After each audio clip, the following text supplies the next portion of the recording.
महाराष्ट्रातील प्रत्येक बातमी सर्वात पहिल्यांदा तुमच्या मोबाईलवर पोहोचण्यासाठी द महाराष्ट्र न्यूज चॅनलला सबस्क्राईब करा. नमस्कार, मी संदीप दाडशी मोडक, हवेली पुरंदर मतदारसंघ 202 या मतदारसंघातून मी मराठा मोर्चाच्या माध्यमातून जरांगे पाटील यांच्या आशीर्वादानं मी या मतदारसंघे एक इच्छुक उमेदवार म्हणून या ठिकाणी लढत आहे.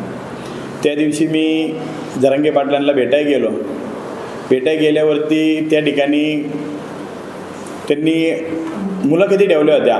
त्या मुलाखतीचं नियोजन एवढं सुंदर केलं होतं त्यांनी.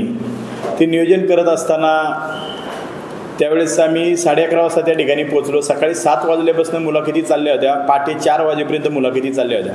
साधारण त्या ठिकाणी 50 ते 60 हजार उमेदवारी मागण्यासाठी त्या ठिकाणी इच्छुक आले होते. तो माहोल बघून आमच्यासारख्याला सुद्धा एवढं हे वाटलं की माणसाला उमेदवारीपेक्षा मराठा मोर्चासाठी काम किती करायचे हे त्या ठिकाणी आम्हाला समजून आलं. आणि विशेष म्हणजे तिथं जात असताना जेवणाची सोय, पाण्याची सोय हे सुद्धा आमच्यासारख्या स्वयंसेवकांनी त्या ठिकाणी केली होती. आणि संध्याकाळच्या वेळेस उशीर झाला म्हणून त्या लोकांना त्या ठिकाणी जेवणाची सोय केली होती. तर जेवणाची सोय करत असताना त्यांनी फक्त आपलं एक मसाले भात बनवला होता. आणि ते ज्यावेळी जरांगे पाटलांना कळलं फक्त मसाले भात केला आहे, तर त्या माणसांनी 7:30 वाजता त्या 2-3 गावामध्ये फोन करून त्या ठिकाणी 2 बैलगाड्या भरून भाकरी मागून घेतल्या. म्हणजे एवढं त्या ठिकाणी संघटनेचं कौशल्य काम आहे आणि त्या माणसावरती प्रेम करणारी जनता एवढी त्या भागामध्ये. आणि त्यावेळेस त्यांनी ज्यावेळेस तिथं आमचा पुण्याचा विषय आला आणि पुण्याची मुलाखत त्या ठिकाणी 8 वाजता चालू झाली. त्या मुलाखती चालू असताना त्या ठिकाणी मी तिथं गेलो. मला त्यांनी स्वतः ओळखलं. म्हणले, संदीप मोडक का? म्हणलं हो. म्हणलं मी. मग ते म्हणले, मला ओळखलं का? म्हणलं हो, तुम्ही जरांगे दादा.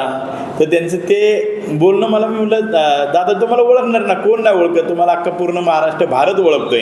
तर म्हणले तसं नाही आहे, आपली पहिली एकदा भेट झाली ती. तर भेट झाली ती म्हणल्यावरती माझ्या काही ते ध्यानातच आलं नाही. पण त्यांनी सांगितलं तुमचं ज्यावेळेस हिरामोती कपड्याचं दुकान होतं 13-14 वर्षापूर्वी, त्यावेळेस मी तुमच्याकडे आलो होतो.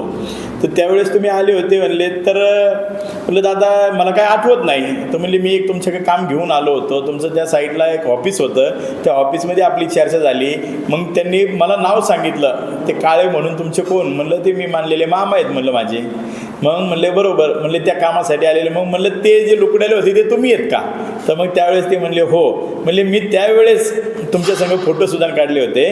पण म्हणलं दादा मला सॉरी, माफ करा. म्हणलं मला 14 वर्षापूर्वी माझा विठ्ठल हरलेला, माझ्या घरापर्यंत माझा विठ्ठल आलता, पण मला त्यावेळेस कळलं नाही की तो विठ्ठल मला त्यावेळेस आशीर्वाद देण्यासाठी तिथं आलता.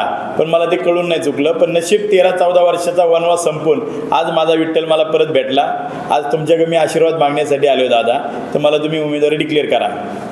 तर दादांनी त्यावेळेस सांगितलं तुमच्याकडून आता 5 ते 6 फॉर्म आलेले आहेत, ह्यापैकी तुम्ही सगळ्यांनी एकत्रित बसा, तुमचं तुम्ही ठरवा कोण उमेदवार द्यायचा आहे, तो उमेदवार तुम्ही द्या. तर त्यावेळेस आम्ही सर्व उमेदवार त्या ठिकाणी होतो. तर सर्व उमेदवारांचा त्या ठिकाणी एकच विषय आला की आमच्यापैकी कोणी बी द्या दादा, आमच्या व्यतिरिक्त फक्त कुणाला नको, आम्ही सर्व एक दिलाने काम करू. पुरंदर हवेलीतनं तुम्हाला उमेदवारी मिळाली तर तुमचं पुढील व्हिजन काय असणार आहे? माझं विजन फक्त मराठा मोर्चाला जो काय आता मुलांच्या नोकरीचा विषय असेल किंवा शिक्षणाचा विषय असेल, ह्याला कसं पाठबळ मिळेल त्यासाठी मला काम करायचं. आता तुम्ही नामनिर्दिष्ट पत्र घेतलंय का तिथं? काय म्हणले? नामनिर्दिष्ट पत्र खरेदी केलेलं आहे का? नाही, पत्रक तर त्यांनी डायरेक्टली मी इथनं आता फॉर्म वगैरे घेतला आणि दादांनी डायरेक्टली सांगितलं ठीक आहे, तुम्ही 5-6 जण असतील, तुमचे फॉर्म येतील, त्या फॉर्मपैकी मला जे योग्य वाटेल मी त्याला त्या ठिकाणी होय म्हणेन आणि त्याचं सर्व समाजाने काम करायचं आणि मी तुमच्यासाठी एक सेपरेट त्या ठिकाणी एक मोठी सभा बी देईल. मराठा समाजातर्फे तुम्हाला उमेदवारी मिळली तर तुम्ही ही निवडणूक लढणार का? हो, 100%. मला जर तिकडनं मनोजदादांचा जर किंवा आला की बाबा तुम्ही इथं इलेक्शन लढा, तर मी 100% ही इलेक्शन ही लढणार. आणि मी त्या पद्धतीने आता माझं काम मी चालू केलेलं आहे. आणि मी नुसतं आपलं सोशल मीडियावरती नुसतं सांगितलं की मी मराठा मोर्चाच्या माध्यमातून मी इलेक्शन लढतो आहे, तर मला एवढा प्रतिसाद आहे त्या ठिकाणी. जर तुम्ही आता माझा मोबाईल जरी चेक केला तर सगळ्या तुम्हाला कमेंट वगैरे लाईक वगैरे सगळ्या त्यामध्ये तुम्हाला वाचायला मिळतील. एवढा जबरदस्त लोकांचा रिस्पॉन्स आहे. का तर लोकांनी ते भोगलेलं आहे आज शाळेमध्ये जरी जायचं म्हणलं आरक्षण नसल्यामुळं त्याला ॲडमिशन मिळत नाही. पुढं जायचं झालं तर त्याला नोकरीचा विषय येतो. आज नोकरी म्हणलं तर नोकरीला पैसा मोजायला लागतो आणि आरक्षण आपलं मराठा म्हणलं तर नोकरीसुद्धा पुढे मिळत नाही. बऱ्याचशा गोष्टीचा आहे ना त्या ठिकाणी अंत झालेला आहे आणि हे अंत पाहण्याची क्षमता आजच्या परिस्थितीला मराठी जे काही कोण संघटन काम करतात ह्यांची खरंच कुणीही अंत बघू नका. आज मी स्वतः पाहिलेलं आहे. आज माझी 2 लहान मुलं आहेत. आज मला पुढं शाळेचं ॲडमिशन जर घ्यायचं म्हणलं तर लाख आणि 1.5 लाख रुपये मला त्या ठिकाणी फी मागितली जाते. आज तुम्ही विचार करा, सर्वसाधारण ज्यांना कुणाला आरक्षण असेल त्या आरक्षणाच्या मुलांना 1,000-2,000 रुपयामध्ये तुम्हाला तिथे ॲडमिशन मिळतं आणि मग मराठा समाजानेच काय केलं? मराठा समाजाला काला लाख आणि 1.5 लाख रुपये लागतात. अहो मी माझं स्वतःचं उदाहरण देतो. माझे काही मित्र आहेत, आज ते डॉक्टर झालेत, वकील झालेत. मी ज्यावेळी 10वीला होतो त्यावेळेस मला 45, 47, 48 मार्क पडलेले आहेत. म्हणजे मी माझं लोकांचं सांगत नाही, मी माझं सांगतोय. आणि त्या विद्यार्थ्यांना सुद्धा कुठं 50-55, आज ते डॉक्टर वकील आहेत. मग तुम्ही सांगा, जर आरक्षणाचा ह्या लोकांना एवढा फायदा होत असेल, हे डॉक्टर होत असतील, कुठं काय होत असतील, मग आमच्याकडे 80-90% 100% गेलेली मुलं, त्या मुलांना तुम्हाला डॉक्टर वगैरे काय होत आहेत ना, का तर त्याला कुठंतरी ते आरक्षण मार खातं, त्याला ती फी भरायची त्याची परिस्थिती नसते. मग तुम्ही सर्व धर्म समभाव म्हणताना हा भारताचा पहिल्यापासून नारा आहे की सर्व धर्म समभाव. मग आरक्षण बी तुम्ही सगळ्यांना द्या ना वाटून. आरक्षण जर सगळ्यांना वाटून दिलं मग त्याच्यापेक्षा एक काम करा ना. माझं एकच मत आहे, तुम्ही त्याच्या शिक्षणावरती आणि त्याच्या कुवतीवरती तुम्ही आरक्षण द्या. ज्याची परिस्थिती गरीब आहे ना त्याला आरक्षण द्या तुम्ही. ज्याचे खरंच मार्क लिस्ट चांगली असेल ना त्याला आरक्षण द्या. आणि त्या आरक्षणाच्या माध्यमातून जर भवितव्यामध्ये तो मुलगा कुठला अधिकारी झाला किंवा एखादी नोकरी मिळाली, त्याला जर त्याची बॅलन्स शीट चांगली होत असेल, हे सरकारकडे जाईल तो बायोडेटा असतो. मग तुम्ही त्याची फाईल बी चेक करू शकता. भवितव्य त्याला 1 लाख रुपये 50,000 रुपये महिना येतोय. तो जर तुम्हाला सक्षम वाटला ना त्याचं आरक्षण त्या ठिकाणी लगेच ताबडतोब कॅन्सल करा. नवीन कोण असेल त्याला तुम्ही आरक्षण द्या. त्या विद्यार्थ्याचं कुठंतरी कल्याण करा. अशा पद्धतीने जर केलं तर 7 ते 8 वर्षामध्ये भारत हा टॉपचा देश असेल. म्हणजे हे स्वतः आपण केलं ना तर हे कुठंतरी होणार आहे. मला जे काम करायचं आहे ना मराठा माध्यमाच्या माध्यमातून हेचसाठी करायचं आहे. आज तुम्ही म्हणता पाटील पाटील पाटील, आज आपल्या मराठी माणसाची पाटील म्हणलं की छाती फुगते. आपण छाती फुगायपुरते बी तुमच्या आज तेवढं क्षेत्र राहिलेलं नाही. मी उदाहरण माझं देतो, माझ्या शेजारच्या पाजाऱ्यांचं मी उदाहरण देतो. मला बाकीच्यांचं म्हणजे ही नाही, पण मी जेवढं काय ह्या तालुक्यामध्ये फिरलो ना त्यात मी पाहिलेल्या डोळ्याने. आज आपल्या हवेली पुरंदरमध्ये जर काही भाग बघा तुम्ही, आज पहिली 40-50 वर्षापूर्वी 2 एकर 2.5 एकर जमीन होती. ते दोघं भाऊ होते, त्यांना 1 एकर जमीन आली. परत त्यांना 2-2 मुलं झाली. अहो 10-10, 5-5 गुंठ्यावरती जमिनी आल्या यांच्या. आज तुम्ही सांगा या मुलांचं शिक्षणाचं बघायचं का मुलीचं लग्नाचं बघायचं? आज तुम्हाला सांगा कुठं नोकरीला गेलं तर नोकरी मिळत नाही. काय बिझनेस करायला गेलं तर बिझनेस आपल्या मराठी माणसाचा होत नाही. त्याला कारणं ती आहेत, जो तो आपापल्या जातीच्या धर्माच्या लोकांकडे बिझनेससाठी जातो की बाबा चला आपला माणूस इथं उभा राहिला त्याला बिझनेस द्या. पण मराठी माणूस ते नाही करत. मराठी माणूस दुसरीकडेच वळतो, त्याला आपला माणूस कळत नाही. का तर ही मानसिकता पाटीलकीची आणि मोठेपणाची लागलेली आहे ना, ही कुठंतरी थांबली पाहिजे आणि समाजासाठी सर्वांनी एकत्र आलं पाहिजे आणि आरक्षणाचा लढा हा योग्यरित्या पार पाडला पाहिजे. म्हणून मला या ठिकाणी लढायचं आहे. कारण मी आत्ता हवेली पुरंदरमधून लढतोय. सगळ्यांच्या मला हकीकत आज दिसते. आजची परिस्थिती अशी, कितीतरी आज आपल्याकडे मराठी मुलं आहेत, ह्या मुलांना 10वी नंतर जर शिक्षण घ्यायचं म्हणलं तर फी नाही आहे भरायला, किंवा कुठं कामाला जायचं म्हणलं तर त्यांचं शिक्षण मार खातं आहे. त्याला मग टक्केवारी चांगली मिळते, पण त्याला पुढचं शिक्षण घ्यायचं अवघड झालेलं आहे. का तर फी भरायचं म्हणलं तर सोपं नाही आहे. बाकीच्या कुठल्या संघटनांचा मराठी संघटना आपल्या या मराठा क्रांती मोर्चाला पाठिंबा आहे किंवा मनोज जरांगे पाटील यांना पाठिंबा आहे?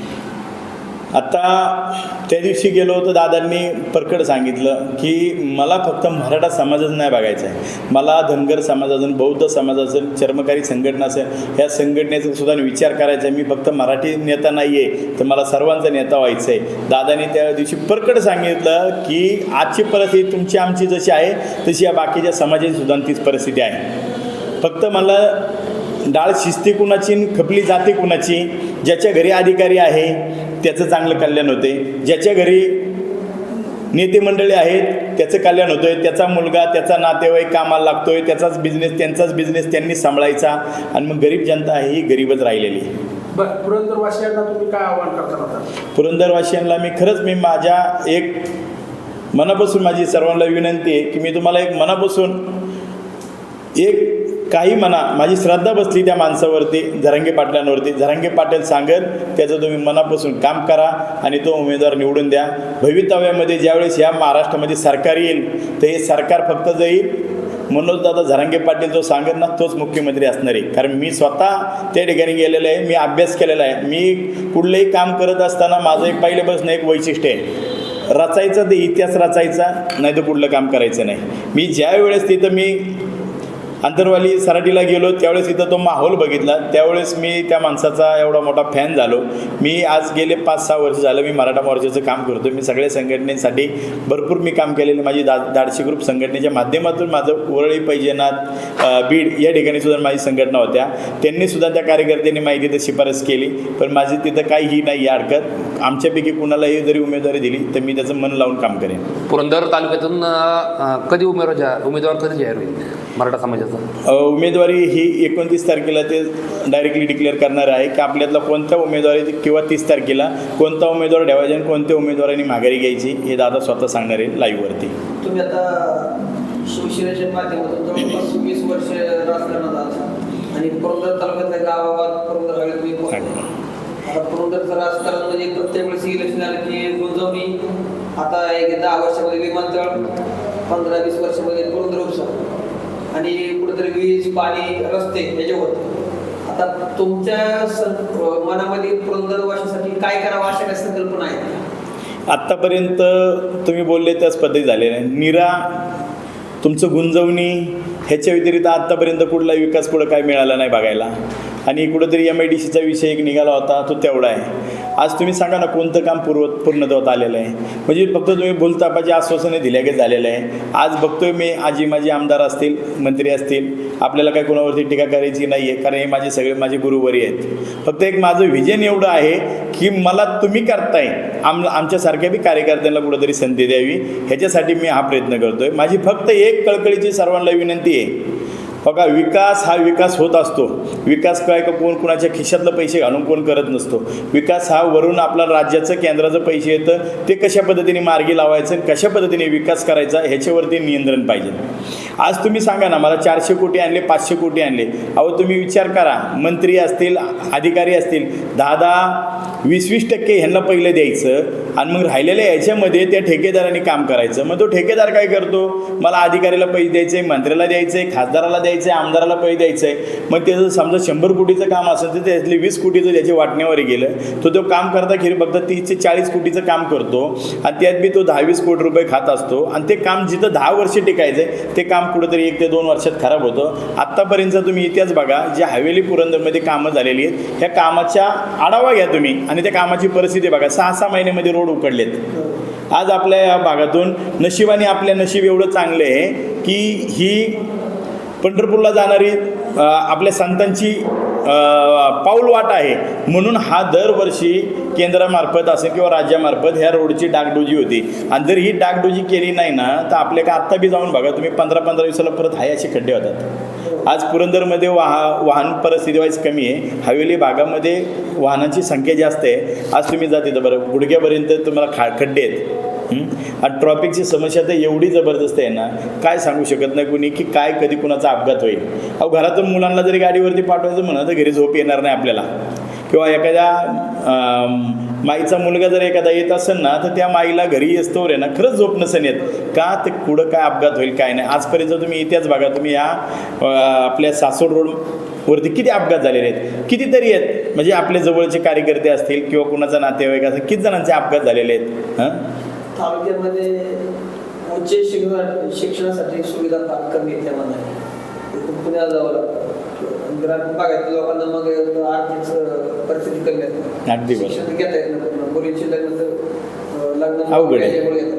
तालुक्यामध्ये कृषी विद्यापीठ आपल्याकडं गरजेचं आहे, मेडिकल कॉलेज गरजेचं आहे. अशा उच्च शिक्षणासाठी सुविधा करायचं काय तुमचं आहे का असं मला? अगदी बरोबर आहे. कारण ज्या वेळेस ह्या तालुक्याचा जर आपण इतिहास बघितला तर ही सगळे आपले खेडेगावातील गावे आहेत. आणि या खेडेगावाच्या गावामध्ये आज आपले 40-40, 50-50, 60-60 किलोमीटरवरती आपली गावं बसलेली आहेत. ही डोंगराच्या कृषीमध्ये बसलेले एक पुरंदर पुरंदर तालुका आहे. ह्या पुरंदर तालुक्यात जर विचार केला तर मुलांच्या शिक्षणाची एवढी अवघड परिस्थिती आहे. आणि हे ज्या काही संस्था आहेत या संस्था बऱ्यापैकी ज्या त्या खाजगी संस्था आहेत. आज त्या संस्थेमध्ये जर आपल्या मुलांना ॲडमिशन घ्यायचं म्हणलं तर 50-60 हजार रुपये, 2-2, 3-3 लाख रुपये ह्या ग्रामीण भागातल्या लोकांची परिस्थिती नाही आहे. त्यासाठी माझा महत्त्वाचा विषय म्हणजे मी सांगतो तुम्हाला, माझी गेल्या 8 ते 10 वर्षापासूनची एक इच्छा आहे की ह्या भागामध्ये मेडिकल कॉलेज म्हणा किंवा इंजिनिअरिंग कॉलेज हे कुठंतरी सारखे शासकीय झाले पाहिजे की जेणेकरून ह्या मुलांना त्या ठिकाणी त्याचा लाभ घेता येईल. आज एक उदाहरण द्यायचं झालं तर तुम्हाला मी आपल्या पुरंदरमधलं एक दिवे गावाचं उदाहरण देतो. शिक्षण असल्यावरती काय होतं. आज तुम्ही विचार करा, तुम्ही अतुल झेंडे असेल, अमोल झेंडे असेल, आज आपल्याकडे एवढे IPS अधिकारी आहेत, आयुक्त आहेत, त्या ठिकाणी आपल्याकडे अजून आपला अतुल काळे असेल. तुम्ही बघा, तुम्ही जे लोक आहेत आपल्याकडे म्हणजे ज्यांना शिक्षण मिळालं ना ती संख्या आपली किती वाढलेली आहे. आणि ज्यांना शिक्षण नाही परिस्थितीमुळं आज त्या लोकांची बागायती जमिनी वगैरे होत्या, त्या जमिनीच्या जोरावरती 2 रुपये कमवून त्यांनी आपल्या मुलांना शिक्षण दिलं आणि त्या शिक्षणाच्या अभावी ते आज ते मुलं एवढे टॉपमध्ये आहेत. आज हे महाराष्ट्रामध्ये कुठं जरी गेलं तरी त्यांचं त्या ठिकाणी नाव निघतं.